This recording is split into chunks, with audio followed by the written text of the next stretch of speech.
Okay, अब यो turn खोलिसकेपछि तपाईँको यो माथिको यो प्रोफाइलमा यहाँ नाममा क्लिक गर्नुभयो भने यहाँनिर एउटा सानो सेटिङ आउँछ। यहाँनिर तपाईँले यो एक्टिभेट क्विक सब्मिटमा एसमा क्लिक गरेर सेभ गर्नुभयो भने त्यसपछि तपाईँको साइडमा चाहिँ यो खालको सब्मिट बटन देखिन्छ। अहिले सायद यो दुइटा मात्रै देखिरहेको होला होइन। त्यो गरेपछि तपाईँकोमा यो आइटम इनेबल हुन्छ। यो आइटम इनेबल भइसकेपछि तपाईँ यसमा क्लिक गर्नुहुन्छ। यहाँनिर गएर सब्मिटमा क्लिक गर्नुहुन्छ। त्यसपछि यो सबै अप्सन टिक लगाउनुहुन्छ अनि त्यसपछि इट डिपेन्ड्स तपाईँको रिक्वायरमेन्ट अनुसार। सो नो रेपोजिटरी अथवा अरू कुनैमा तपाईँको आफ्नो रिक्वायरमेन्ट अनुसार बाई डिफल्ट चाहिँ हामीले सजेस्ट गर्दाखेरि चाहिँ नो रेपोजिटरीमा गरेर सब्मिट गर्नु होला।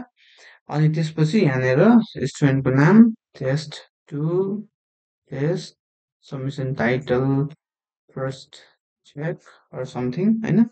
अनि त्यसपछि यहाँनिर अपलोड गर्नुभयो भने जस्तो कि डाउनलोड्समा गएर यहाँनिर कुनै एउटा अपलोड गरेँ मैले।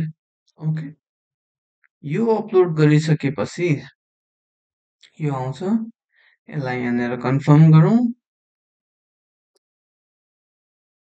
यसलाई कन्फर्म गरौँ।